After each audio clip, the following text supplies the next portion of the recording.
Bonjour, messieurs et dames, merci de nous rejoindre. Édition spéciale pour un moment tout aussi spécial dans l'histoire du Burkina. Forte confusion le long de la journée d'hier. Cela s'est achevé avec ce que beaucoup craignaient. D'abord des tirs dans plusieurs zones stratégiques de Ouagadougou dès l'aube. Et puis, après la diffusion, donc dans la soirée, d'abord via Internet, mais sur le canal de la télévision nationale, puis en clair, un groupe de militaires annonce la destitution du lieutenant-colonel Damiba. Il est accusé de dérive par rapport à l'idéal du MPSR, en tant que mouvement patriotique pour la sauvegarde et la restauration. Et le mouvement est conduit par le capitaine Ibrahim Traoré et il est donc annoncé plusieurs mesures.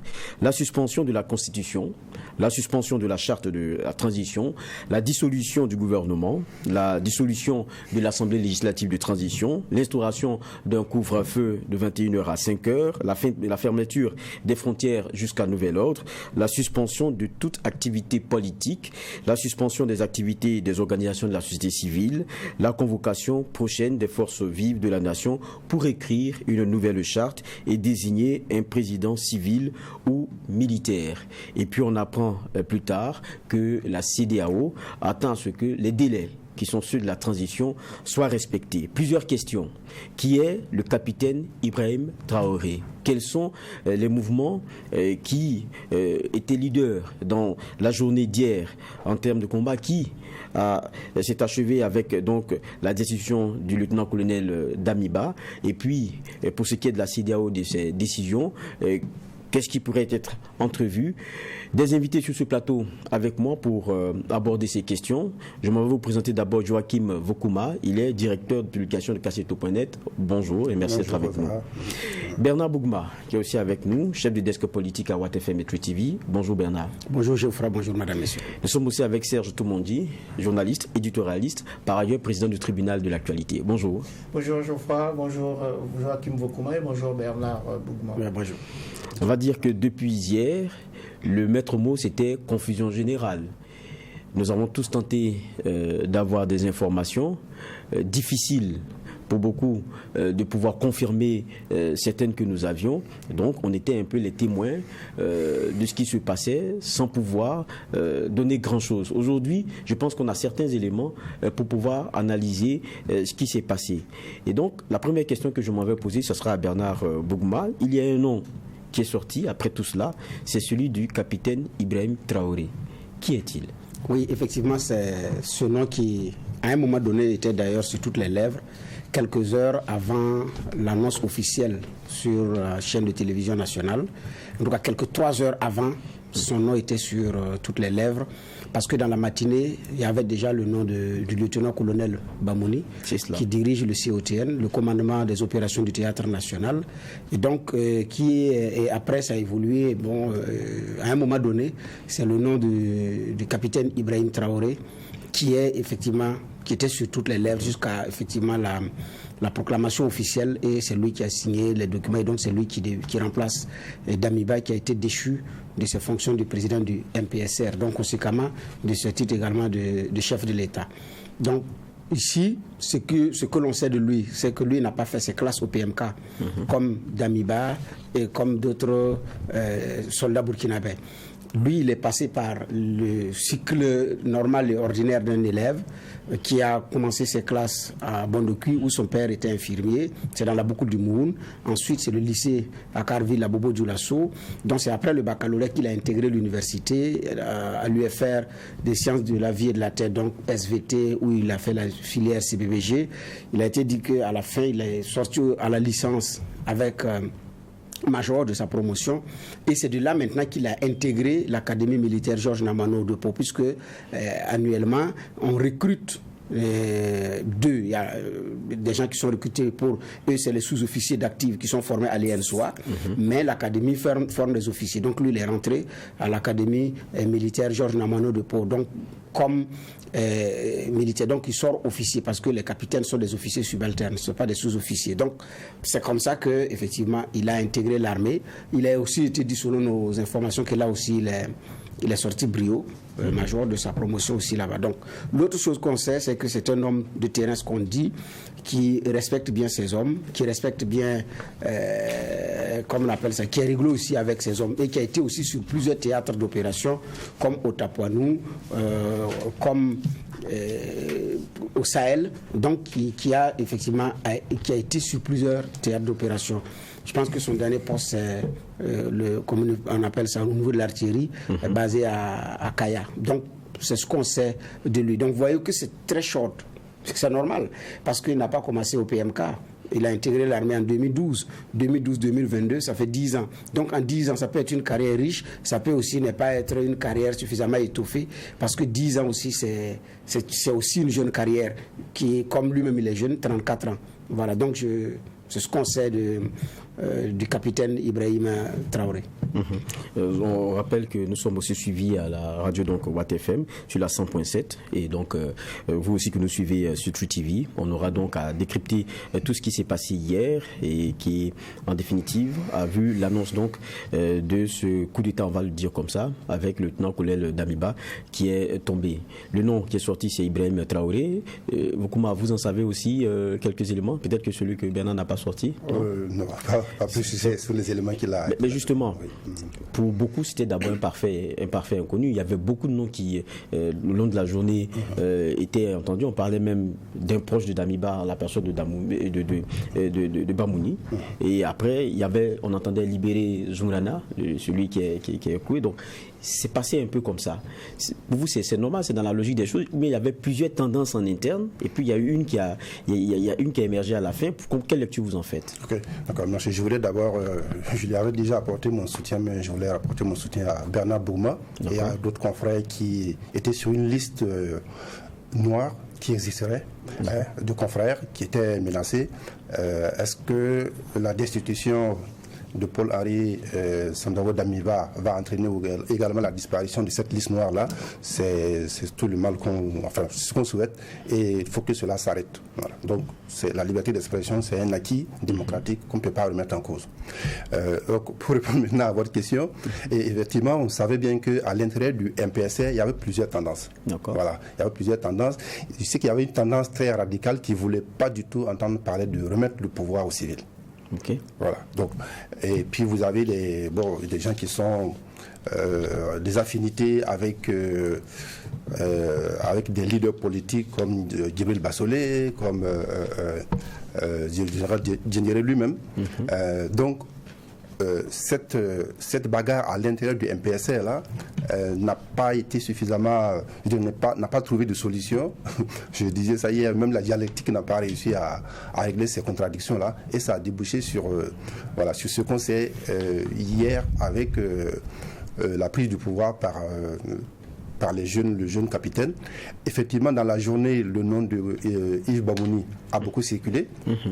C'était surprenant parce que lui, il est très proche de Damiba. C'est cela. Voilà, c'est le proche du président Damiba, et c'est lui qui coordonnait les opérations internationales. Voilà, qui a pratiquement tout vidé du ministère de la Défense et du chef d'état-major général de l'armée, puisque maintenant il avait un lien direct avec la présidence, et donc c'était lui vraiment qui était l'homme opérationnel. Que ce soit lui qui ait pris le pouvoir, bon, on aurait été surpris, mais il semble qu'il était bien dans le moment, qu'il a plutôt préféré rester en retrait et puis laisser le jeune capitaine devant, préférant peut-être garder toujours la main sur ce qui est essentiel, ce qui est l'outil principal dans la lutte contre le terrorisme, qui est le COTN. Justement, je reviens vers Tomondi.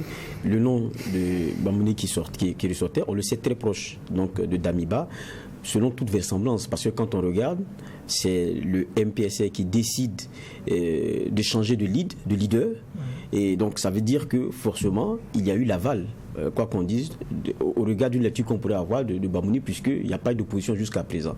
Mais est-ce que c'est à comprendre, puisque tout à l'heure, Voukouma rappelait que quand même, c'est un proche de Damiba, ça c'est un premier point. Et puis deuxièmement, quand vous regardez, au regard de ce qu'il a eu comme responsabilité, il a presque vidé avec le côté N, ce que le reste pouvait avoir en termes d'opérations de défense et d'outils.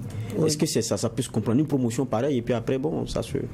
Oui, justement, je crois que le choix de Bamoni ou son non-choix peut se justifier parce que vous dites, par cette proximité et par le fait que le MPSR veut se reconstruire pour construire quelque chose d'autre par rapport à l'avenir et surtout par rapport à l'agenda sécuritaire. Mettre Bamoni en avant aurait été d'une certaine façon cloné d'Amiba. Et peut-être que c'est cette réflexion qui a amené à ce changement, je ne sais pas. Il y a sans doute eu des arbitrages opérationnels et stratégiques à l'intérieur, puisque les négociations ont pris quand même une journée, mais on n'ose pas imaginer que cette affaire est sur le tapis seulement hier. Donc les gens ont pris le temps de voir qui peut prendre les devants. Et je pense que à l'intérieur de ce dispositif, on a essayé de voir qui pourrait porter le mouvement, donc le MPSR, qui malgré tout survit, où on aurait aimé quand même avoir une évolution de ce point de vue-là. On attendra de voir le dernier point annoncé par les tenants actuels du pouvoir, à savoir la convocation rapide d'états généraux pour désigner un président du Faso, pour voir un peu dans quelle direction on va dans ce nouveau cap. Mais ce qui est important aujourd'hui, je crois que tout le monde en est conscient, c'est le chantier sécuritaire. Et ce chantier sécuritaire doit rapidement être la préoccupation de ceux qui ont proclamé le coup d'État d'hier et amener les uns et les autres à se dire que ce changement était utile ou nécessaire. Parce que tant qu'on n'aura pas une lecture ou en tout cas une accalmie ou des actions du répondant au niveau de ce chantier sécuritaire, eh bien ce sera un coup d'État pour rien. Donc je crois qu'aujourd'hui, qui est à la tête ou qui n'est pas à la tête, c'est pas ça qui préoccupe les populations véritablement. Ce qui les préoccupe, c'est qu'il y a une inversion de tendance et que cette inversion de tendance amène effectivement à régler les problèmes qui ont amené à ce changement à l'intérieur du MPSR. Mais dans tous les cas, les Burkinabés s'interrogent de savoir qui est vraiment le capitaine Ibrahim Traoré. On commence à voir des brides, tout comme ils ont découvert le lieutenant-colonel d'Amiba. Ils ont appris à le connaître et puis chacun a pu s'en faire une idée. Je reviens maintenant vers Bernard. Quand on regarde le profil du capitaine Ibrahim Traoré, on sait que pour ce qui est de sa fonction, il était responsable de l'artillerie au niveau de Kaya, donc centre-nord. Pour certains, il faut lire le problème selon qu'il y ait eu un certain nombre d'éléments qui soient posés par ceux qui sont en avant-garde dans le combat. Est-ce que, au regard de quelqu'un qui est responsable de l'artillerie, ça veut dire qu'il est quand même en avant-garde? Est-ce que ce n'est pas cela le problème premier qui, peut-être, de fil en aiguille, est arrivé jusqu'à ce que Damiba tombe? Parce qu'on a entendu beaucoup de choses hier aussi. Exactement. Il est en avant-garde du combat, comme tous les autres qui sont sur les théâtres d'opération avec leurs hommes. La posture de capitaine au niveau de l'armée est aussi une bonne posture. C'est comme ceux qui ont fait le scoutisme, dit celui qui tient le flambeau, il parle à tout le monde. C'est ça. Parce que ce sont des sous-officiers subalternes. Donc, il parle aux officiers supérieurs et il parle également aux sous-officiers, donc à la troupe. Donc, c'est une posture qui est favorable à pouvoir être, que tout le monde peut remarquer si vous êtes bien ou pas, si vous êtes professionnel ou pas, si vous êtes courtois ou pas, discipliné ou pas, parce que vous êtes à une posture où tout le monde vous voit. Et vous parlez par votre position à tout le monde. Et c'est aussi facile également de se faire rapidement des amis au niveau de la hiérarchie et au niveau de la base. Voilà, donc ça c'est déjà un. Deuxièmement, compte tenu du fait de cette posture, c'est des officiers subalternes, ils sont également sur le terrain avec des hommes. On se rappelle que le coup d'État qui a propulsé Damiba au pouvoir, quand on a vu la quinzaine, c'est comme les militaires qui avaient pris le pouvoir, qui étaient à la télévision pour la proclamation de la prise de pouvoir, il n'y avait que 2 lieutenants-colonels. C'était Damiba et Tankwano. Tout le reste, c'était des capitaines. Donc, en fait, c'était un coup d'État des capitaines. On a l'impression que nous sommes dans un remake des années 83. Colonel versus capitaine. Donc, c'est un coup d'État de capitaine. Mais qu'est-ce qui a fait qu'on est arrivé là? Je pense que c'est dans la conduite maintenant des choses qu'il y a eu de la divergence. Ils l'ont d'ailleurs dit à demi-mot dans leur déclaration. Damiba aurait changé de cap, Damiba aurait dévié, il s'est donné une nouvelle mission qui est différente de la mission première de sécuriser et de restaurer l'intégralité du territoire. Je pense que c'est beaucoup plus ça. Damiba qui était beaucoup plus dans une orientation plus politique que tactique militaire, je pense que c'est ce qui a plus ou moins contribué à détériorer la confiance entre eux et à comment on appelle ça, à faire partir les choses en vrille. Je pense que ça aussi, c'est, on va dire, l'autre point de l'échange qu'on va avoir, parce qu'après, c'est une lecture de la gestion du Damiba pendant ces 7 mois, on dira comme ça. Et on va se permettre déjà une petite pause avec revisiter déjà ces 7 mois, et après on revient sur les griefs qui ont été présentés, notamment par le lieutenant, le capitaine Ibrahim Traoré et ses camarades. Mais je pense qu'on n'y est pas encore. Mais dans tous les cas, on va déjà se permettre cette analyse-là avant de peut-être suivre l'élément. Quand on regarde, il lui est reproché de ne plus respecter l'idéal du MPSR. C'est ce qui est central. Et ils ont même évoqué la question de la restauration, qui peut-être d'un point de vue sémantique n'est plus vue de la même façon, parce qu'ils lui ont arrimé le retour à un certain ordre. C'était des critiques déjà qui étaient faites. Est-ce que là, ce n'est pas un couperet qui tombe sur Damiba, et qui est d'ailleurs un constat fait par ses propres camarades? Alors, effectivement, en écoutant cela, je me suis dit que la divergence n'est pas seulement tactique, mais la politique aussi. Parce qu'ils disent qu'il a, d'une certaine manière, délaissé le combat politique, le point principal de leur prise du pouvoir, pour aller faire autre chose, qui en l'occurrence de la politique. Restaurer le pouvoir de Blaise Compaoré qui avait été chassé en 2014. Ils ont même évoqué la justice, un déni de justice. Et donc là, on sent qu'il y a une dimension politique aussi dans les divergences qui les ont opposées. Et quand on voit ce qu'ils ont annoncé, on voit bien que c'est effectivement l'inverse de ce qui Damiba a conduit. La mise en place d'une transition civile, ou militaire, enfin, une transition avec un président civil ou militaire. La convocation des forces vives de la nation pour discuter de cela, avec la possibilité qu'il y ait un président. Alors, ce qui est amusant, c'est qu'ils ont restauré aussi le MPSR. Puisque dès la mise en place du COST, le comité d'orientation et de suivi de la transition, qui était le dernier organe de la transition, dès sa mise en place, le MPSR était censé disparaître. Et eux, d'une certaine manière, ils restaurent le MPSR. Bon, c'est vrai qu'ils ont dissous toutes les institutions, la Constitution, l'Assemblée nationale, le Parlement de transition et puis le gouvernement. C'est peut-être une logique, effectivement, que le MPSR soit ressuscité.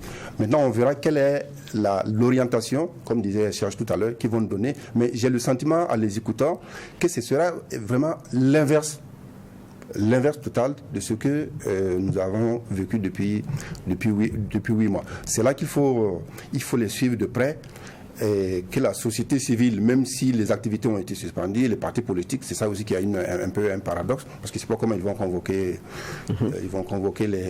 les organisations de la société civile, les partis politiques, tout en suspendant leur activité dans le même temps.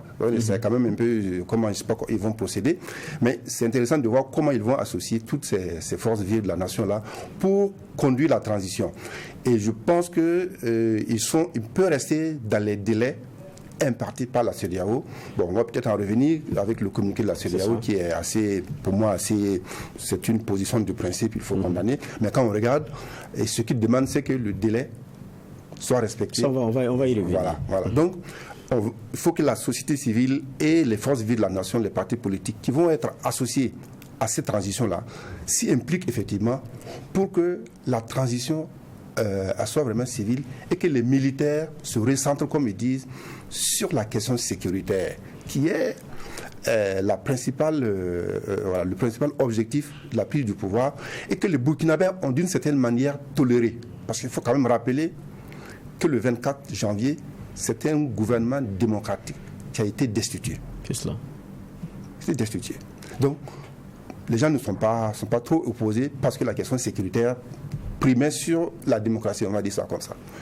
Sauf qu'au résultat, les gens n'étaient pas contents, et y compris dans leur camp, même dans l'organe dirigeant, on voit bien qu'ils n'étaient pas contents de la direction parce que Damiba a délaissé ce qui était leur raison d'être, leur ADN, pour aller faire autre chose. C'était une sorte de dispersion qui est des forces. Et c'est un recadrage. Bon, j'ai vu certains qui ont évoqué le mot rectification, rectifier le MPSR. On verra à l'œuvre. Moi, je ne fais jamais de procès d'intention. À l'expérience, on va voir, ça ne va pas trop traîner. Dans quelques semaines, dans quelques mois, on verra si le recentrage là est réel ou pas et si les résultats suivent. Tomodi, est-ce que il y avait vraiment Damiba qui faisait cavalier seul? Maintenant aussi, il y a ce que soulève Vukuma qui est très intéressant. Est-ce qu'il n'y a pas le refus du MPSR aussi de disparaître? Parce que avec le cost et l'installation notamment de ses membres, normalement le MPSR ne devrait plus exister. Oui, en effet, mais en même temps, comme il a dit Joachim Vukuma, tout a été balayé. On fait table rase, le cost, à mon avis, le cost n'existe plus. Puisque le gouvernement est dissous, l'Assemblée législative de transition, le cost par voie de conséquence s'en va, puisque ce comité d'orientation de suivi de la transition va être revu, puisqu'il y aura une nouvelle orientation qui sera donnée à cette transition, avec des nouveaux organes qui vont être mis en place, avec donc cette convocation des forces vives dont on attend de voir vraiment comment ça va se faire, puisque les partis politiques sont suspendus d'activité, la société civile aussi. On va voir comment ça va se faire pour désigner le nouveau président du Faso, qu'il soit civil ou militaire. Est-ce que ça va prendre le scénario de 2014 ou est-ce que ça va prendre d'autres conditionnalités, appel à candidature, je ne sais pas. Donc on attend de voir, mais il faut aller très vite. Il faut aller très vite parce qu'en réalité, ce qui se passe aujourd'hui, c'est que on a beaucoup de pression sur le chantier sécuritaire, comme j'ai dit tout à l'heure, et que ces questions institutionnelles doivent aller très vite pour mettre en avant et mettre en œuvre ou déployer la stratégie nouvelle que compte mener ce nouveau pouvoir. Donc oui, en effet, le cost, je crois que le cost est parti. Et maintenant, est-ce qu'ils vont mettre en place un nouveau comité d'orientation? Je n'en sais rien. Quelles seront les relations entre le nouveau président qui va être désigné et le MPSR, dont la présidence est assurée donc, par le capitaine Ibrahim Traoré? Donc ça, c'est des choses qu'il faut régler très vite, à mon avis. C'est des choses qu'il faudrait mettre en place très vite et mettre en œuvre très vite. L'essentiel étant que, justement, les populations sentent que ce changement produit effectivement les effets. Et maintenant, par rapport à Damiba, je crois qu'on a passé 8 mois, on a vu un peu comment les choses se sont passées.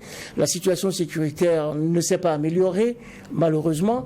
Et donc, finalement, cette dérive sur le terrain politique décriée par les nouveaux tenants du pouvoir, chacun l'a perçu.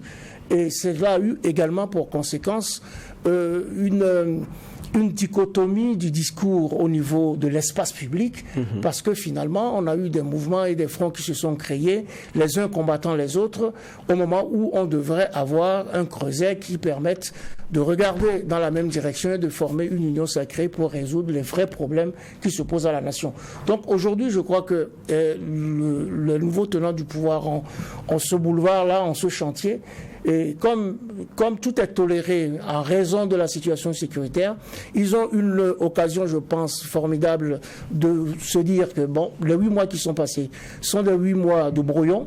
On regarde le brouillon et on fait une bonne copie. Mais justement, est-ce que le MPSR ici ne fait pas porter le chapeau de toute la responsabilité à Damiba et ses dédouanants? Alors que sur les questions sécuritaires, il y a eu tellement de propositions qui ont été faites, il y a eu tellement de changements qui ont été faits, eux y compris, dans l'opérationnel et tout. Et là, on a l'impression qu'ils disent c'est Damiba, c'est lui le responsable de ce qui est en train de se passer, de l'insuccès et du changement de cap que vous avez constaté. Donc nous venons pour rectifier les choses.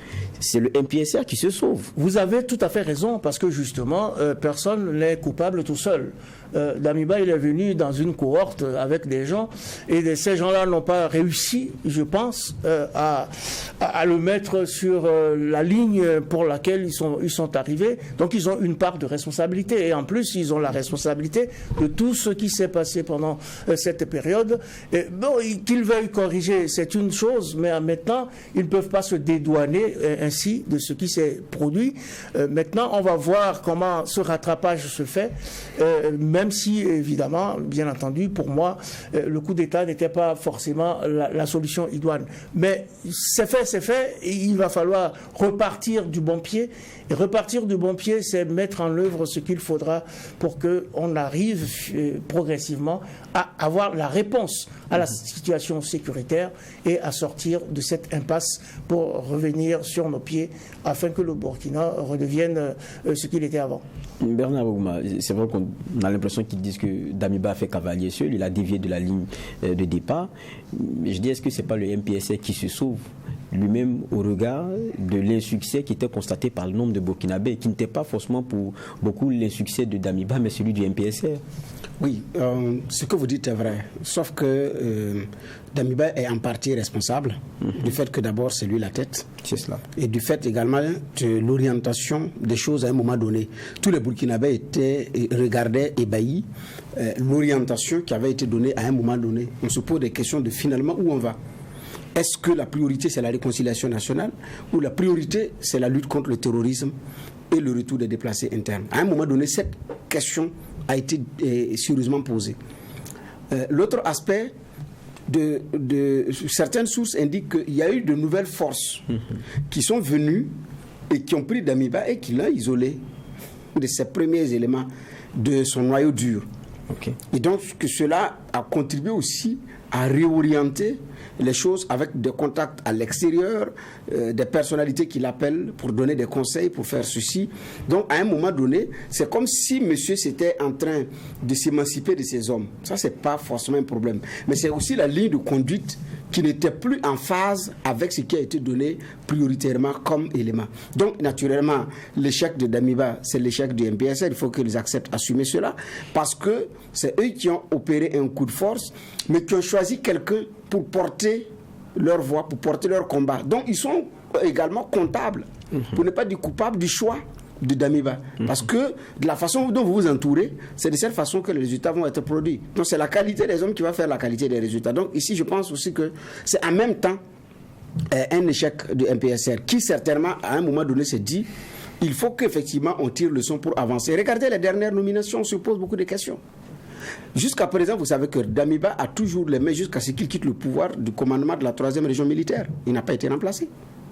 Il a pris le ministère de la Défense nationale et des anciens combattants. Des informations indiquent d'ailleurs qu'il voulait, même le COTN, comme ça ils appellent, allait être revu, peut-être même être mis sous sa coupe. Donc, à un moment donné, l'orientation, et il a même, hier d'ailleurs, à la lecture du communiqué, il a dit qu'ils ont tenté avec un autre plan, mais bon, c'est Damiba qui n'a pas suivi. Donc, la réalité aussi, elle est là implacable. C'est les Burkinabés qui regardent un chef de l'État et qui se posent des questions. Où est-ce qu'il va? Qu'est-ce qu'il veut faire? Et donc, là aussi, ils le disent. Ils disent ce que nous avions dit sur les plateaux qui nous valent beaucoup de difficultés à un moment donné.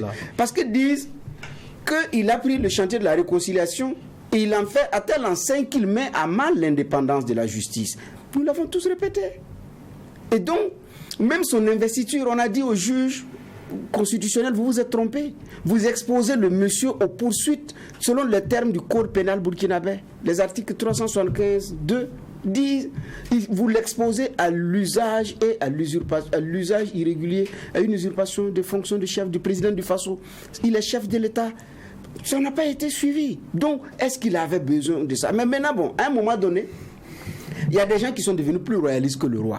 qui n'entendent pas, et donc qui ont enfermé M. Damiba dans une bulle, à telle enseigne que les voies extérieures qui peuvent aider à réorienter les choses sont devenues si vous n'êtes pas avec nous, c'est que vous êtes contre nous, vous êtes à abattre. Donc, j'ai dit, des gens s'étaient arrosés aussi le droit et le devoir de sauver, de protéger le Messie contre toute attaque extérieure. Donc, quand ça devient comme ça, vous comment on appelle ça? Vous l'isolez. Et en si peu de temps, Damiba a réussi à être atteint par le syndrome du bris.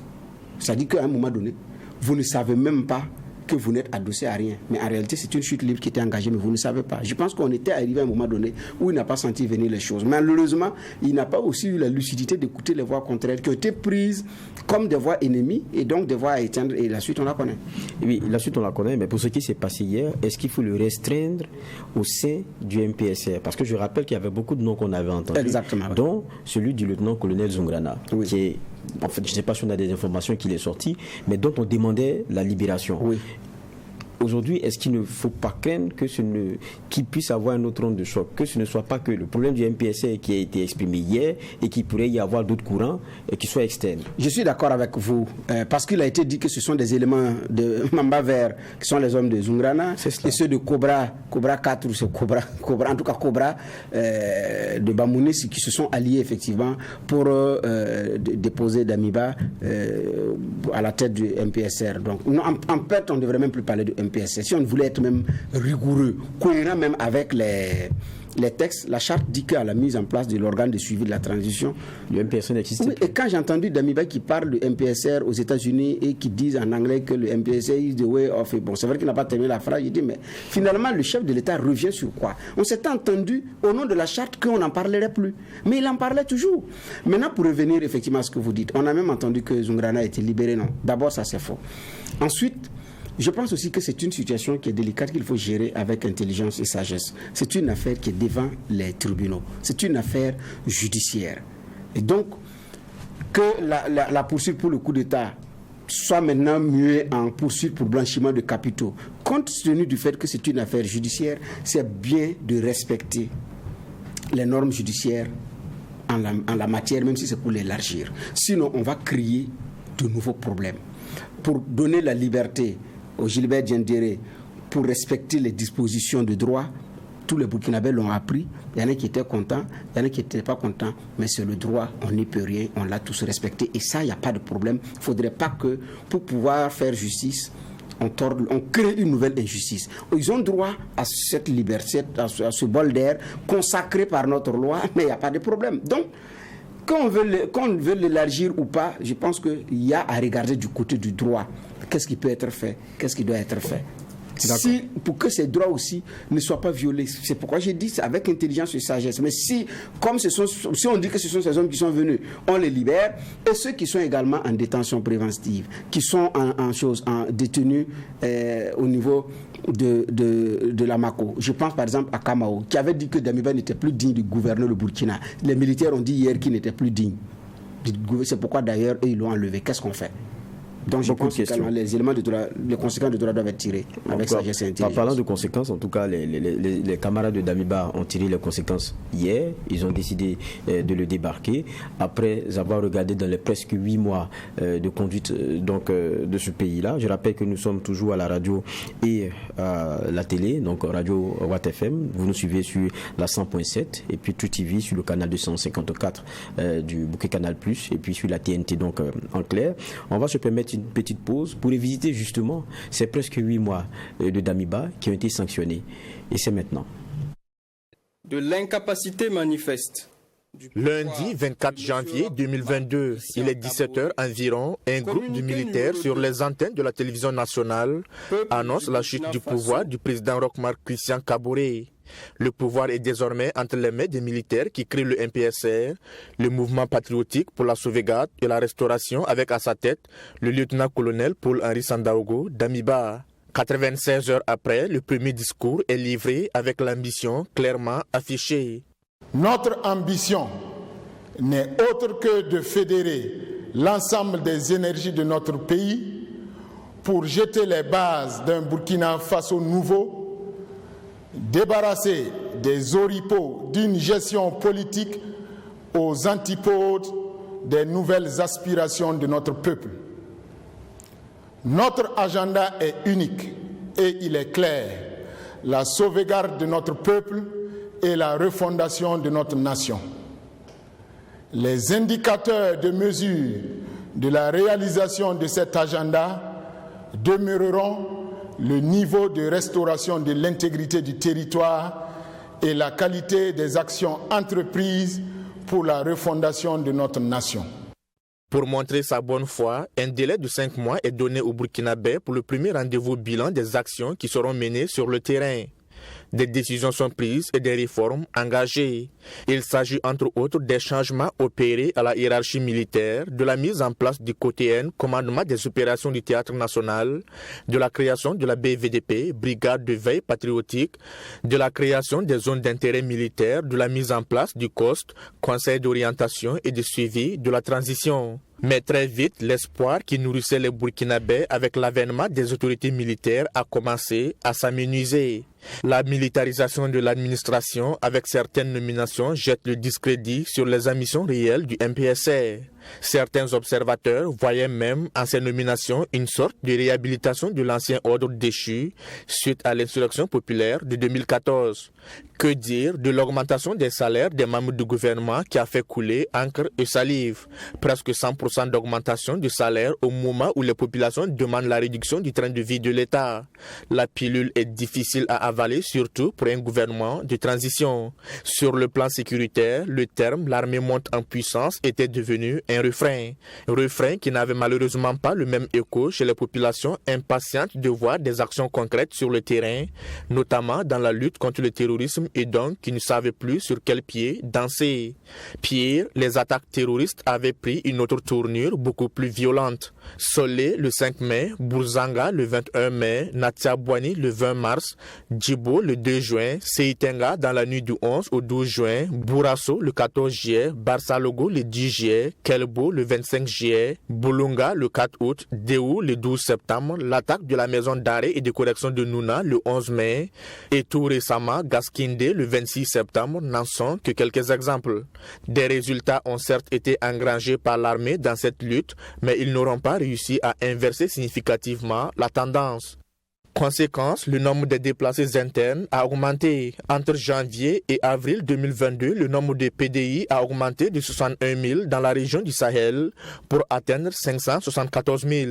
Au 30 avril 2022, on comptait plus de 1 500 000 déplacés internes au Burkina Faso, selon les données du CONASUR, Conseil national du secours d'urgence et de réhabilitation. Le discours bilan de l'ex-président Damiba le 5 septembre dernier, plutôt qu'un bilan, paraissait beaucoup plus un discours de diagnostic de la situation nationale. Discours qui a créé plus de frustration et de déception au sein de l'opinion nationale. À peine rentré de New York où il a tenu un discours à la tribune de l'ONU, le président Damiba fera face à une énième attaque à Gaskinde le 26 septembre dernier, celle contre le convoi de ravitaillement à destination de Djibo. Une attaque tout comme celle d'Inata qui a indigné plus d'un. Ce jeudi 29 septembre, des populations ont manifesté à Bobo-Dioulasso pour réclamer le départ du président Damiba. C'est dans ce climat de tension que ce vendredi 30 septembre, les Burkinabés vont se réveiller dans une situation confuse dans la capitale. Après les coups de feu d'armes entendus dans la nuit du 29 au 30 septembre et dans la journée du 30 septembre, des militaires prennent le contrôle de la télévision nationale dont le signal a été coupé et certaines artères de la capitale barrées à la circulation. Ce qui était jusque-là une rumeur se confirme dans la soirée aux environs de 20h avec l'annonce de la prise du pouvoir par le nouveau président du MPSR, le capitaine Ibrahim Traoré. Le pays des hommes intègres est désormais coutumier des coups d'État avec le deuxième en l'espace de 8 mois. Mais c'est le 9e qu'enregistre le pays dans son histoire après ceux de janvier 1966, de novembre 1980, de novembre 1982, d'août 1983, d'octobre 1987, de septembre 2015 et de janvier 2022. On a donc ce reportage que nous proposait donc la rédaction de True TV et de Watt FM. Très beau reportage qui revenait donc sur ces 8 mois qu'on a pu donc révisiter ensemble avec la voix de Maxime Jean-Eudes de Bambara. Et je reviens donc sur ce plateau. On a tous vu les 8 mois en gros avec ce que Damiba et ses hommes ont donc pu tenter, proposer. On a eu les résultats aussi que cela a eu. Et puis il y a eu la sanction hier par ses propres camarades. Revenons peut-être sur quelques détails. On a tous attendu parce qu'il y avait la nationale des télévisions qui est le canal par lequel, lorsqu'il y a un coup d'État, évidemment, on va dire le clair est donné sur la tendance définitive. Donc quand vous avez un présentateur militaire avec des gens derrière, vous savez en même temps ce qu'il en est. Mais hier, on a attendu pendant longtemps. Et puis c'est pas en clair d'abord qu'on a pu avoir les premières images du discours. C'était via des réseaux sociaux. Quelquefois même c'était à l'international qu'on avait quelques images et puis on vous demandait ici est-ce que c'est vrai. Ça a été un peu différent de ce qu'on avait habituellement. Oui, Voukouma. Oui, tout à fait. C'est un cafouillage malheureux que quand même la RTB devrait expliquer. On a droit à des explications sur ce qui s'est passé. Parce que nous on avait annoncé effectivement que le discours, en tout cas les nouveaux patrons du pays allaient s'exprimer sur la RTB.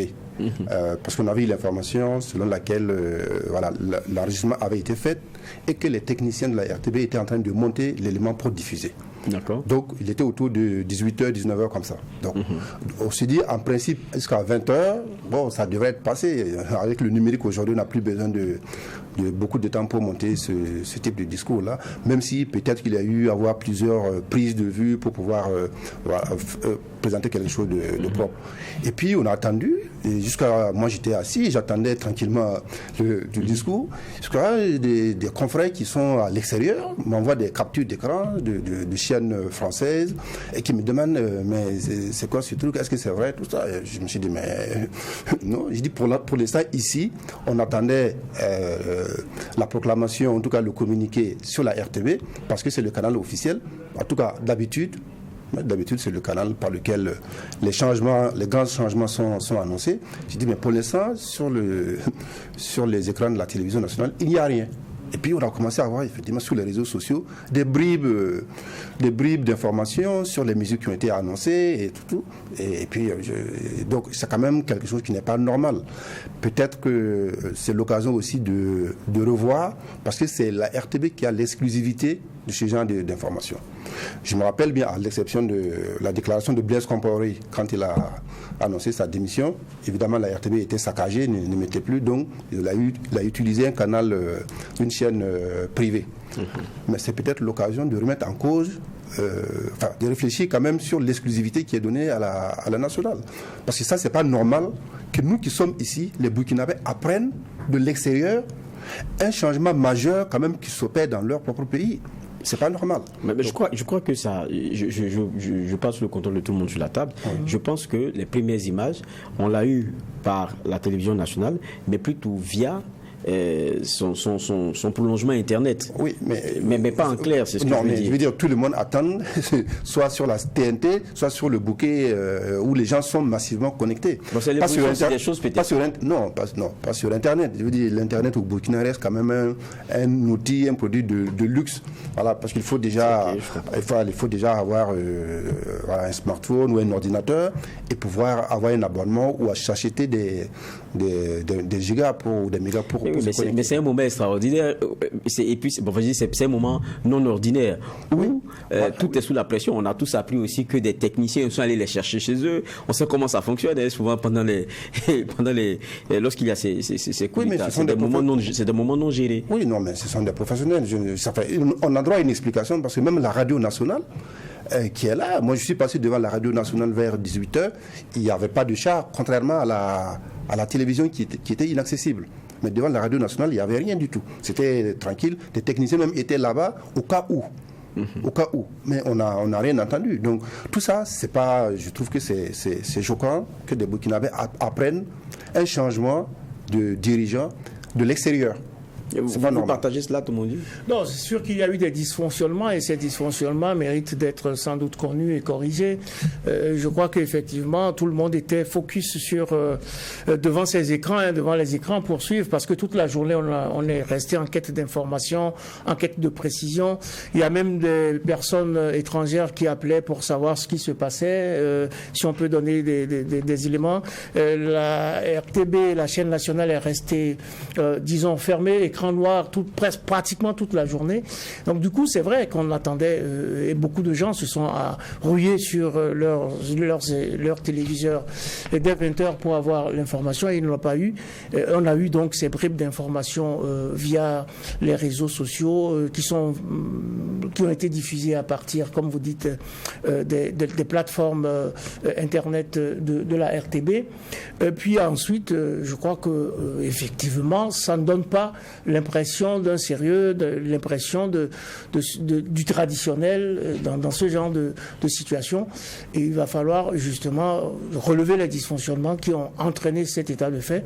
Est-ce que le canal n'a pas fonctionné? Est-ce qu'il y a eu un souci de dernière minute? Bon, je ne suis pas à la RTB, donc je ne peux pas savoir qu'est-ce qui s'est réellement passé, mais effectivement, ça ne donne pas l'impression d'avoir été bien goupillé, cette affaire, alors que ce sont des militaires et que normalement, la discipline faisant la force principale à ce niveau-là, il aurait fallu prendre les dispositions aussi pour établir la continuité. Mais il n'y a pas que les militaires, il y a aussi les techniciens, on ne sait pas ce qui s'est passé. Donc je ne peux pas parler au nom de la RTB, mais je crois qu'effectivement, on attendait, le peuple, la population, même le monde entier attendait ce qui se passait au Burkina, et il aurait fallu qu'on ait cette information-là de la voie autorisée. D'accord, bon, c'est une brèche que j'ai eu à ouvrir, je la ferme là. Bernard Bougma, on va revenir sur le sujet principal, ce coup d'État, avant de faire des projections.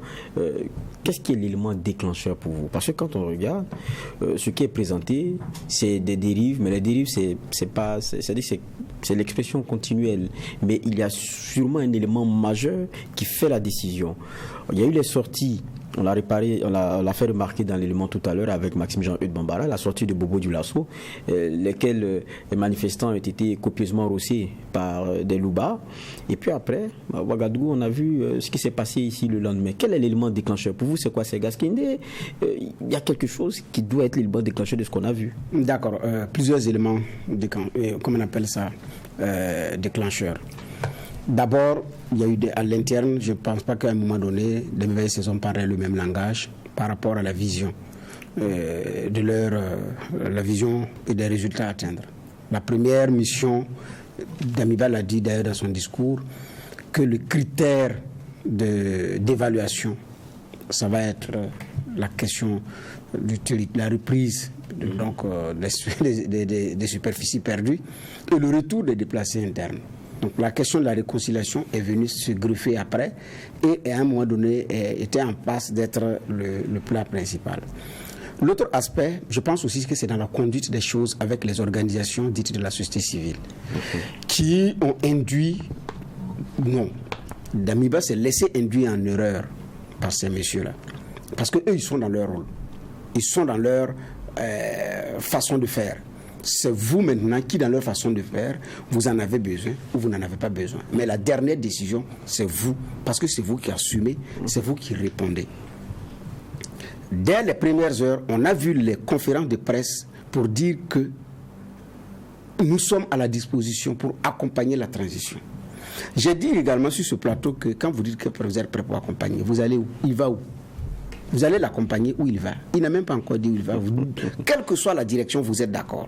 Donc ça veut dire que même si il nous conduit en bateau, vous serez d'accord pour l'accompagner. Deuxième problème, c'est à la convocation maintenant de la rencontre que Damiba a eue avec les différentes organisations de la société civile. Figurez-vous que Jonas Yen, qui est le président du Conseil national des organisations de la société civile du Burkina, voulu par le Burkina, par le ministère de l'administration du territoire, n'a même pas été formellement informé qu'il y ait une rencontre avec les organisations de la société civile.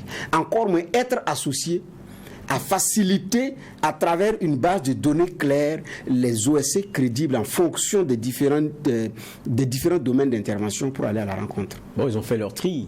Justement, c'est ça qui est juste. Il y a un problème. Quand vous avez le sang de l'État, vous utilisez les moyens de l'État. Pourquoi vous prenez des circuits parallèles? Puisque c'est pour l'État du Burkina, c'est pour les Burkinabés. C'est voulu par une volonté politique, c'est consacré. Et donc, vous prenez qui vous voulez. Et ce sont ces mêmes-là qui informent Jonas. Ah, nous sommes conviés à une rencontre du chef de l'État. Il dit, ah ok, je ne suis pas au courant, on n'a pas été formellement associés. Bon, du courage. Il n'y est pas allé. Les autres organisations que nous connaissons sur le terrain n'ont pas été associées. Ce sont des organisations nouvelles, portées curieusement par des hommes politiques connus, qui ont exercé des mandats publics, conseillers municipaux ou députés à l'Assemblée nationale, qui en quelques temps avaient des problèmes avec certains, avec leurs présidents de partis politiques. Qui ont trouvé des OSC rapidement. Et c'est eux qu'on a conviés comme organisation de la société civile. C'est trop gros quand même. Il ne peut pas me dire qu'en bon militaire, il n'était pas au courant que ces messieurs étaient réellement des hommes politiques et que l'agir au niveau de la société civile est beaucoup plus une casquette pour pouvoir faire autre chose. Il y a de ces OSC qui sont nés au lendemain même, pour ne pas dire au matin du coup d'État du 24 janvier, qui ont commencé à distribuer des vivres et paf, qui siègent comme représentants d'organisations de la société civile. J'en ai parlé ici, certains ont pris ça mal. Bon, ils m'ont dit ouvertement, tu t'en prends à nous, il ne faut pas nous faire ça. Mais c'est la vérité des faits, qu'est-ce qu'on fait?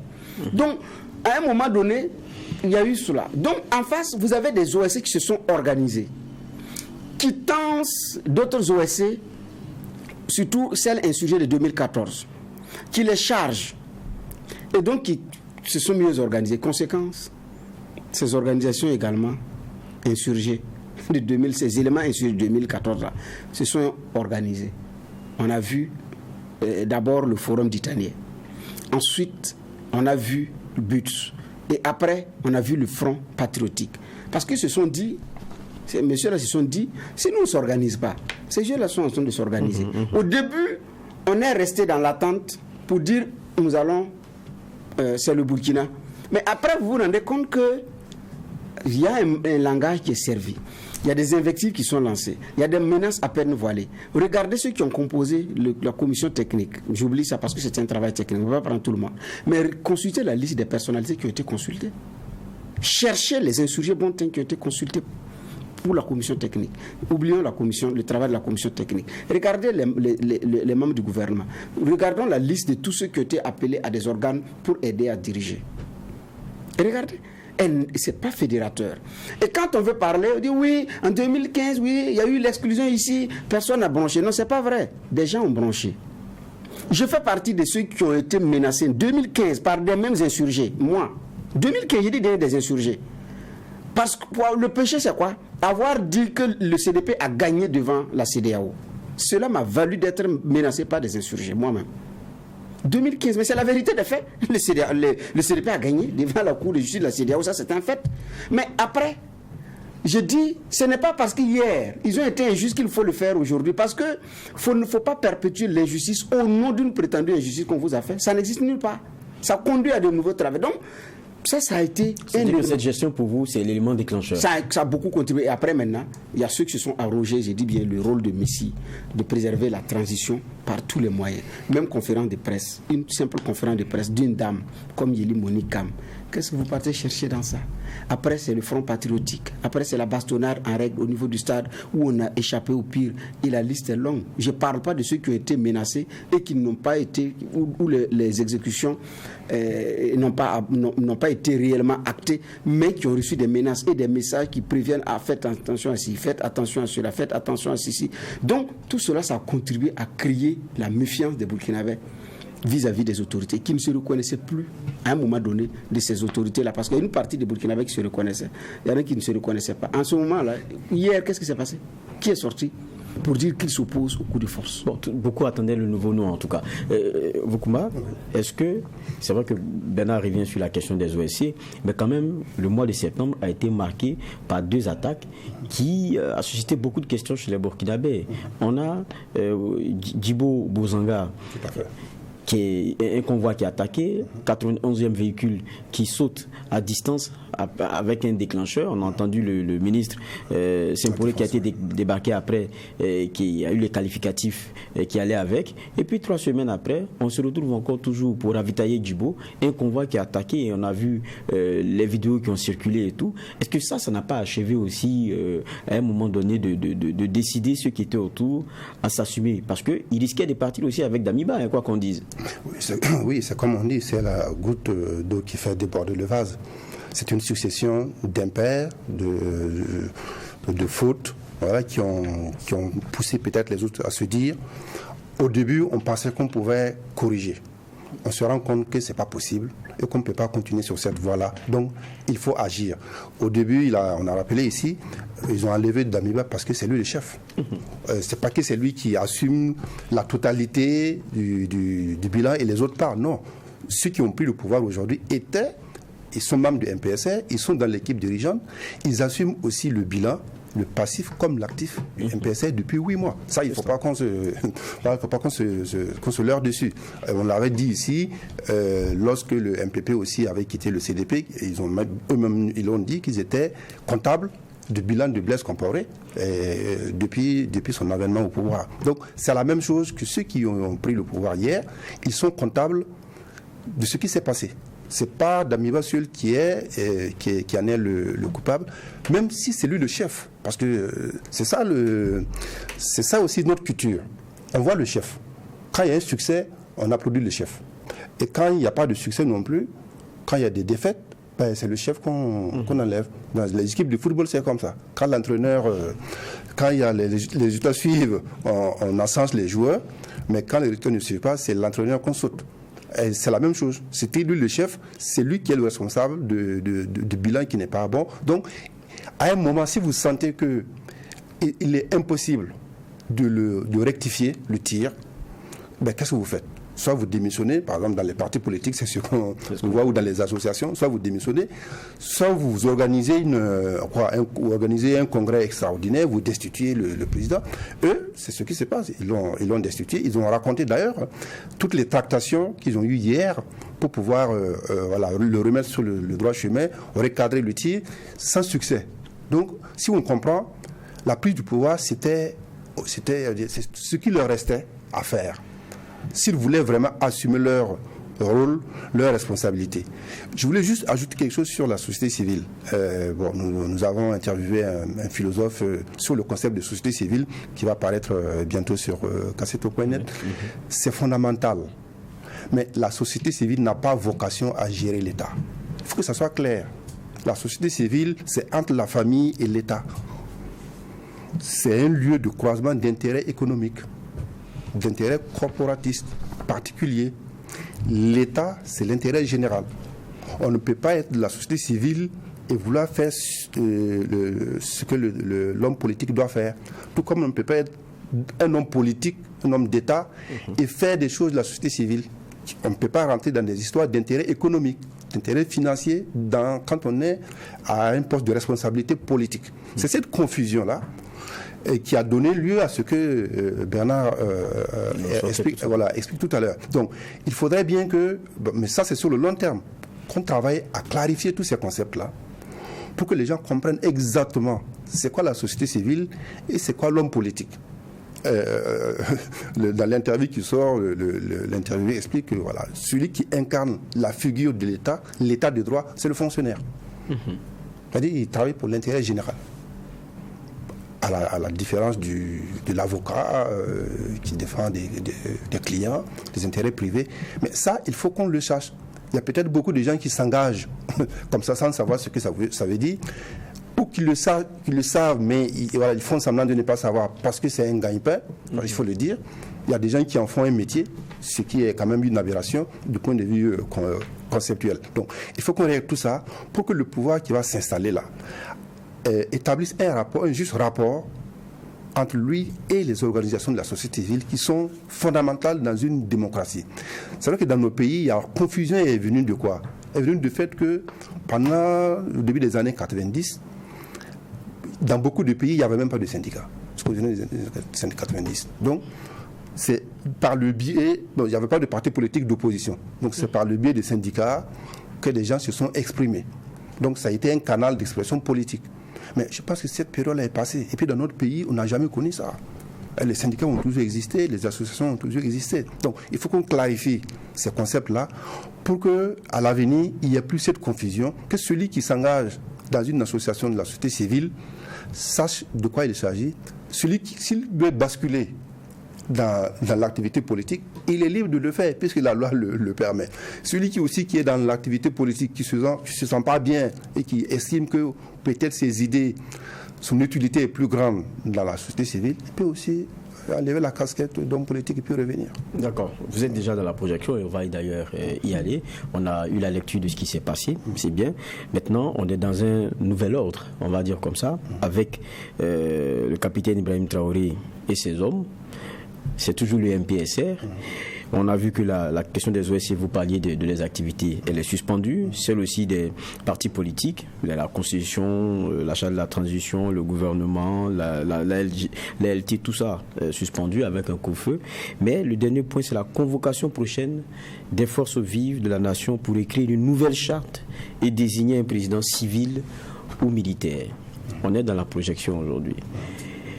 Qu'est-ce qu'il faut? Parce que quand on regarde, c'est avec les mêmes hommes, hein. C'est le même MPSR qui a fait son choix, on a eu une charte. Maintenant on dit Damiba après a dévié. On va revenir encore avec une charte nouvelle, les forces vives qu'on va encore... on revient dans un... on va dire que le compteur il est remis encore à zéro, et on repart. D'abord, première question, c'est la solution, c'est ce que vous pensez? Oui, moi je pense que c'est une bonne solution. Parce que quand on regarde la manière dont la charte actuelle avait été adoptée, les organisations qui sont allées adopter cette charte-là, elles ne sont pas représentatives de la population burkinabé. Lui, il a évoqué des associations qui ont été créées rapidement, ils ont eu récépissé quelques temps après, qui se sont retrouvées là. Et on sait qu'il y a des associations de la société civile, par exemple, qui sont là, qui font un travail formidable, mais qui n'y étaient pas. Même les partis politiques. Quand on regarde, comment les postes, le nombre de postes a été attribué aux partis politiques, la majorité, l'opposition, puis les autres partis. Je veux dire, des partis qui sont créés en quelques mois et qui n'ont pas de représentativité. On ne sait pas ce qu'ils représentent puisqu'ils n'ont pas eu à se confronter au suffrage universel. Donc, et on voit bien que le choix a été plus que subjectif. Donc, remettre en cause ce choix-là, ça me paraît tout à fait normal et je pense que c'est toutes les organisations de la société civile qui avaient été exclues doivent s'impliquer dans ce processus-là. Le MPSR ils l'ont dit, je pense qu'il faut qu'ils se donnent tout le temps nécessaire pour que ceux qui vont venir élaborer la charte-là soient représentatifs. En 2014, avec toutes les critiques qu'on peut émettre sur cette transition, au moins ça avait l'avantage d'avoir été d'une manière consensuelle. Ce n'est pas le cas actuellement. Or, si ce n'est pas le cas, ça a déjà une fragilité pour ceux qui ont adopté cette constitution-là. Et on a même vu le débat qui a été long, qui devait durer quelques heures et qui a fini vers 1h du matin. Quand le président Damiba a posé sa signature sur la charte, il était minuit passé. Parce qu'il y a des choses qui n'avaient pas été élaguées à l'avance et qui se sont retrouvées sur place, même la légitimité même de ceux qui étaient là-bas. Donc, dès lors qu'on a réglé ces questions-là en amont, je pense que la charte qui va être adoptée, avec toutes les dispositions et les rapports qui seront établis entre... on verra le MPSR, qu'est-ce que le MPSR, quelle sera sa position pour sa place dans cette situation-là. Parce que si on se rappelle de 2014, il n'y avait pas un organe dirigeant comme ça à part, qui était composé de militaires, même si les militaires aussi étaient, je crois qu'ils étaient 25 dedans, dans la transition, dans le Parlement de transition, mais il n'y avait pas un organe de direction à part, et puis les autres institutions à part. Je pense que les débats vont permettre de corriger, de définir tout ça, pour que la transition soit consensuelle. Effectivement, moi, mon souhait, c'est qu'elle soit présidée par un civil. Je pense qu'il y a beaucoup d'organisations qui ont fait cette revendication-là depuis longtemps, à commencer par le Front patriotique. Et pourquoi on n'essaierait pas une femme? C'est-à-dire, depuis longtemps, on essaie... des hommes. Oui, en 2014, Joséphine Ouedraogo aurait pu être président de la transition, sauf qu'il s'est trouvé des phallocrates pour estimer que elle n'avait pas le profil pour aller négocier éventuellement des contrats ou des fonds dans les pays arabes, donc il faut mettre un homme. Bon, ça, c'est des idées qui sont rétrogrades, et on peut essayer une femme pour voir ce que ça va donner. Voilà, ça c'est... D'accord. Tout dit, quand on regarde, c'est bien de dire qu'on va convoquer les forces vives de la nation pour écrire une nouvelle charte, désigner un président soit civil, soit militaire. Il y a eu beaucoup de revendications, disait tout à l'heure Vokuma, du caractère inclusif de cette transition-là, qui, pour beaucoup dans la critique, ne le voyaient pas, et puis beaucoup d'autres éléments. Mais est-ce qu'il faut forcément y croire? Vous savez, regardons à côté, on est dans les pas du Mali. Ça fait un coup d'État dans un coup d'État. On a fini avec le militaire encore plus vicié que jamais. Aujourd'hui, on nous fait miroiter que c'est possible qu'un civil vienne. Vous y croyez? Aujourd'hui, je crois qu'on est obligé de s'accrocher à un espoir. Mais Joachim Vokuma a ressorti quelque chose d'essentiel tout à l'heure. C'est cette collusion qu'il y a entre les organisations de la société civile et les partis politiques. Le fait de mettre tout à plat devrait permettre aujourd'hui de régler cette question d'une façon ou d'une autre. Pour ce qui concerne donc cette étape de désignation du président du Faso, je crois que c'est un bon procédé, puisque ce procédé a déjà été utilisé, et cela a le mérite de ramener le débat à tout le monde à un niveau consensuel, pour que au niveau des forces vives, on verra comment les forces vives vont intervenir pour désigner le prochain président du Faso, pour que au niveau des forces vives il y ait consensus sur la question, et que la question de son caractère civil ou militaire soit discutée, et en fonction des objectifs de cette transition, en fonction des priorités de cette transition, en fonction des priorités du moment du pays qui sont d'ordre sécuritaire, qu'on puisse voir qu'est-ce qui conviendrait le mieux. Bien entendu, on souhaiterait qu'il y ait une transition civile, mais je crois que tout cela reste en discussion. Faut-il y croire? Je crois qu'il faut y croire. Il faut y croire pour la simple raison que si on ne croit à rien, on n'arrivera à rien. Il faut bien qu'on arrive à croire quelque chose pour travailler dans le sens de la concrétisation de ce à quoi on croit. Et ce à quoi on croit ici, je pense que c'est d'abord qu'on arrive à stabiliser le pays, à gérer la question sécuritaire et à mettre en place une équipe qui permette effectivement d'aller sur les chantiers qui nous sortent du mauvais pas dans lequel on est actuellement. Et ce mauvais pas dans lequel on est actuellement est d'abord sécuritaire. Je crois qu'aujourd'hui, mettre rapidement en place ces mécanismes qui permettront de faire redémarrer la machine et mettre en œuvre une stratégie qui permette effectivement de stabiliser le pays, puis ensuite de régler cette question sécuritaire pour qu'on n'ait plus justement ces attaques dont vous avez parlé qui sont indignes et qui nous fragilisent et qui continuent de nous poser des problèmes. Je crois que c'est le plus important aujourd'hui. Et le plus important dans le déroulé, je pense que les nouveaux tenants du pouvoir en ont conscience et qu'ils doivent eux-mêmes tenir leur légitimité de ce fait, du fait qu'ils arrivent à mettre en place une équipe très soudée, sans être budgétivore, sans qu'il y ait des institutions à n'en pas finir, pour qu'on aille à l'essentiel. Et l'essentiel, c'est véritablement de régler la question sécuritaire. L'essentiel étant de régler la question sécuritaire, il va falloir travailler à ce sens-là. Maintenant, il faut y croire, il ne faut pas y croire, mais on ne peut pas y croire béatement. On doit également jouer ce rôle de veille, jouer ce rôle de contrôle, être vigilant, pour que justement, s'il y a de nouvelles dérives, parce qu'il y en a eu beaucoup, et ce sont ces dérives qui nous ont amenés à cette étape, et qu'on puisse lever le drapeau et sonner le haut-là. Donc je crois qu'aujourd'hui, il y a beaucoup de choses à faire, mais il faut aller très vite et y croire, et mettre en place méthodiquement une stratégie qui permette de sortir du mauvais pas dans lequel on est. J'ai dit on est dans un coup d'État comme le Mali. Très souvent, ce qui est servi au départ, c'est que ce sera plus inclusif. Il y aura une vraie ouverture, le civil aura vraiment toute sa place et tout, et que peut-être même que le militaire s'effacera. Avec Damiba, le premier discours, c'est que le militaire sera au front, sera sa question principale. Au moins, même si après la présidence, on ne l'a pas laissé, on s'est dit qu'on aurait un gouvernement fort qui s'occuperait d'autre chose et que le militaire serait concentré sur le front. On a eu autre chose, on a eu droit à d'autres évolutions. Aujourd'hui, c'est le même MPSR qui vient nous faire d'autres promesses. Oui, tout à fait, d'autres promesses. Maintenant, comment les tenir? Je pense que ça dépend de comment est-ce que le capitaine Traoré et ses hommes vont aborder la suite. Vous pensez qu'il pourra s'effacer?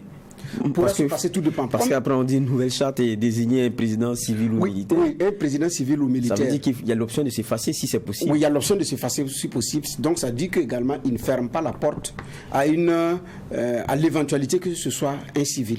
Ça veut dire que lui et ses hommes sont dans une posture que même si le président est un civil, ça ne leur pose pas de problème. Le Mali l'a essayé. Je pense que au niveau du Mali, ce qui n'a pas marché, à un moment donné, la marche de Bandao arrimée à Mokhtar Wan.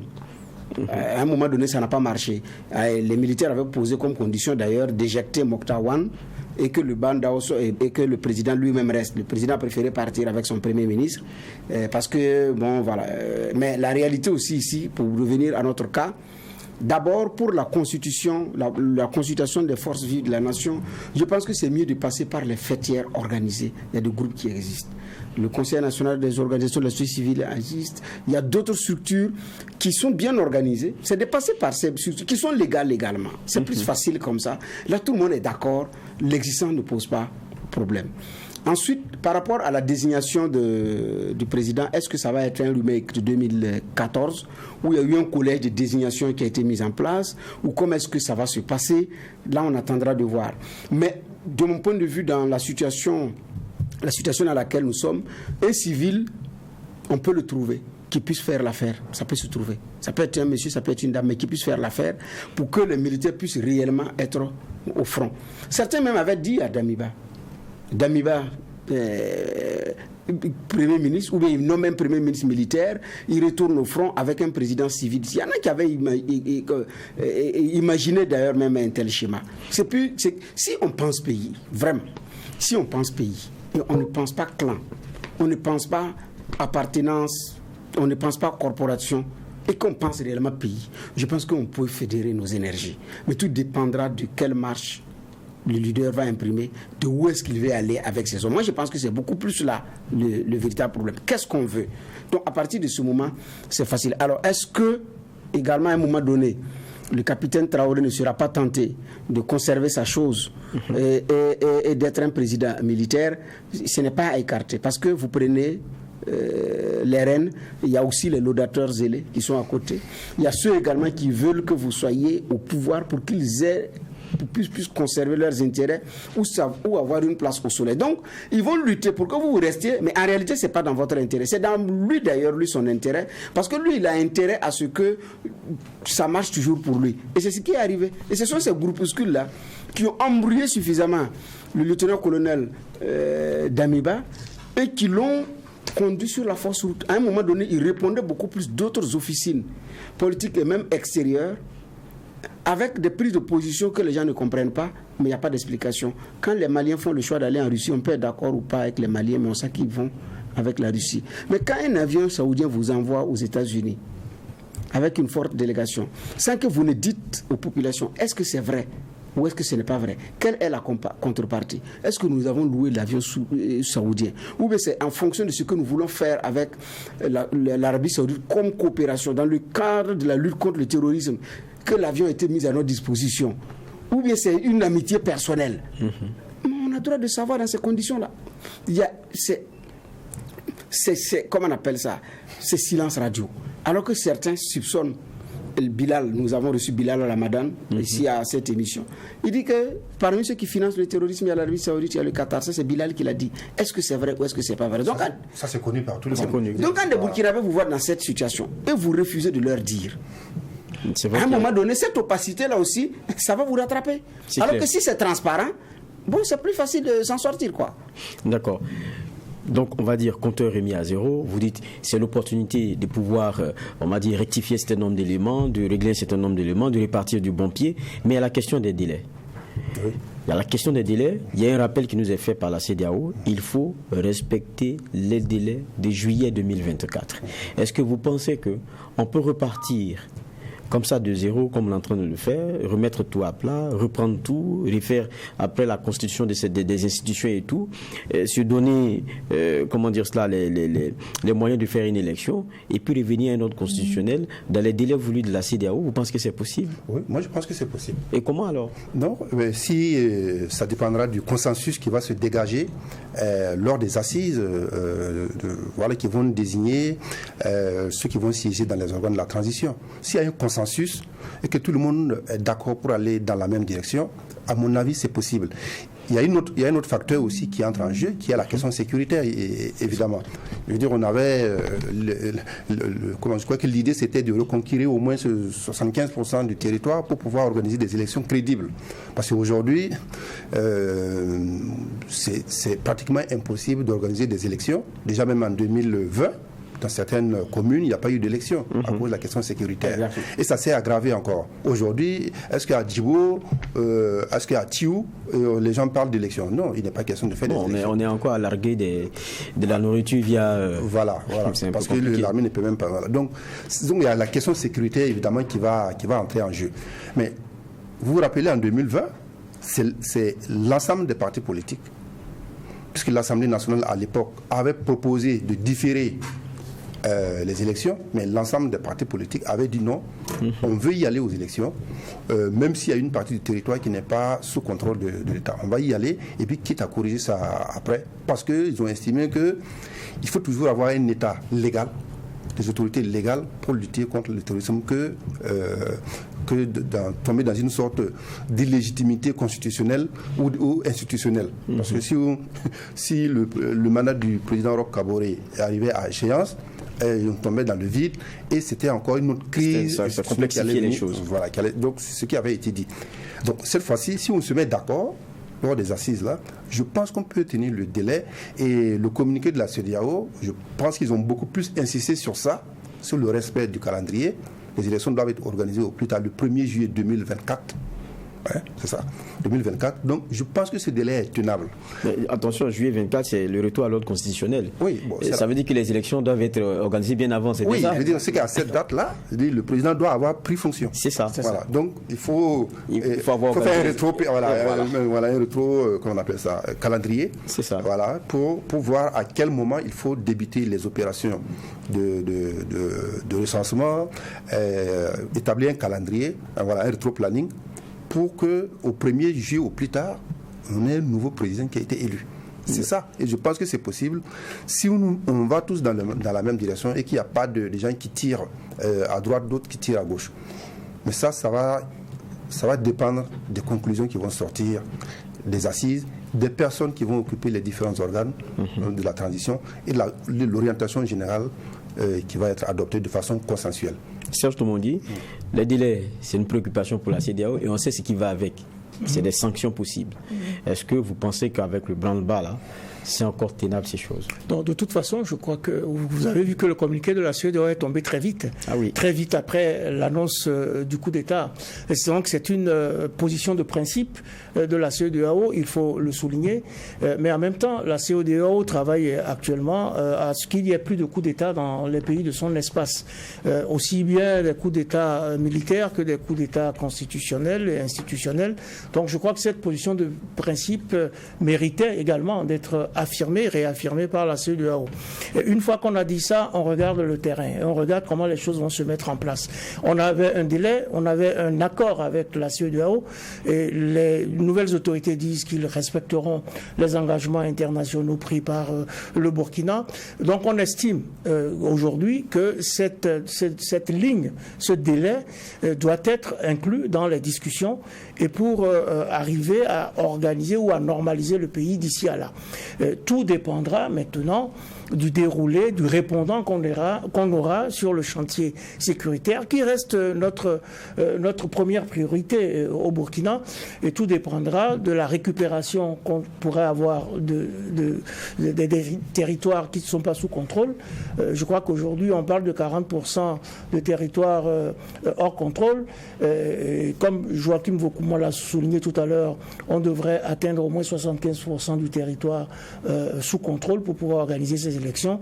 Et tout comme lui, je pense que c'est possible, dans ce délai-là, d'œuvrer à ce que, justement, on arrive à stabiliser, à normaliser le pays et à travailler sur ce chantier-là afin qu'on ait des réponses. Puisque, justement, c'est pour arriver à un déroulé stratégique plus intéressant qui nous permette d'engranger des succès que ce coup d'État a été mené.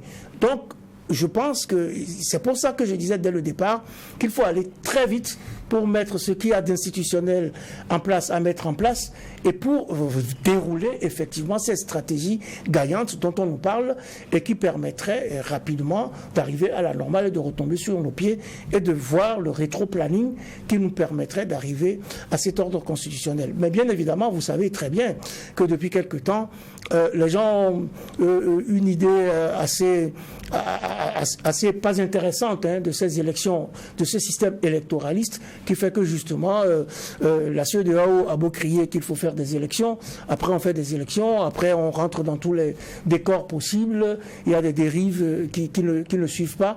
Donc peut-être que la transition devrait également travailler à armer, à bétonner l'expérience démocratique et l'expérience électorale afin qu'on arrive progressivement à une situation reluisante pour la population. Mais bien entendu, ce n'est qu'une transition, c'est une période qui va être courte, qui va être intense. Il faut des gens, des personnes qui vraiment veulent sortir ce pays de l'ornière, qui arrivent à travailler dans ce sens-là pour qu'ensuite on arrive progressivement à arriver à une situation plus intéressante et plus normale pour le pays avec un déroulé démocratique et électoral plus intéressant. D'accord. Avant d'en venir à Bernard, une réaction de Vaucoumont. Oui, parce qu'on a évoqué la préoccupation de la CEDEAO qui dit qu'il condamne de façon systématique toute prise de pouvoir ou maintien du pouvoir par des voies non constitutionnelles. Position principielle. Donc, ça, c'est pour une principielle. Et nous, tout le monde milite pour ça, pour une raison simple. C'est que l'instabilité institutionnelle là, plombe le développement économique. Quand on regarde ce qui s'est passé,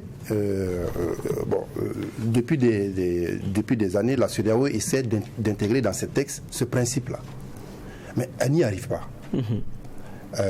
À la suite de ce qui s'est passé au Burkina en 2014, quand Kadri Désiré Ouedraogo était le président de la commission de la CEDEAO, il avait proposé lors d'un sommet d'inscrire dans les textes de la CEDEAO la limitation du nombre de mandats présidentiels.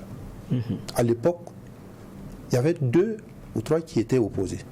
C'était le Gambien à l'époque, Yaya Jammeh, c'était Faure Yadima et je crois qu'il y avait Ouattara aussi qui était opposé. Qu'on inscrive ça. Or, vous savez qu'à la CEDEAO, c'est la règle de l'unanimité. C'est-à-dire on prend les décisions à l'unanimité. S'il y a un qui n'est pas d'accord, on laisse tomber. Et c'est ce qui s'est passé. Jusqu'à présent, à chaque fois qu'il y a eu le coup d'État au Mali, en Guinée, à chaque sommet, dans les communiqués finaux, il mentionne tout ça. Mais il n'y arrive pas. Mais je pense que c'est à l'intérieur de chaque État qu'on doit travailler pour que la limitation des mandats soit respectée.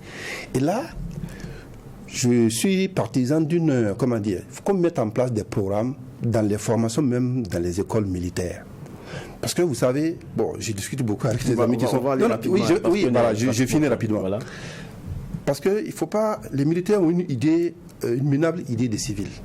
Ils pensent que ce ne sont pas des gens organisés, indisciplinés, et que c'est eux qui peuvent diriger le pays de façon correcte. Et ça, jusque dans les écoles de formation, dans les programmes de formation, là, il faut qu'on intègre ça, que le militaire, il est militaire, il n'a pas à mettre son pied dans la politique. Vous voyez ce qui se passe à Dakar, au Sénégal.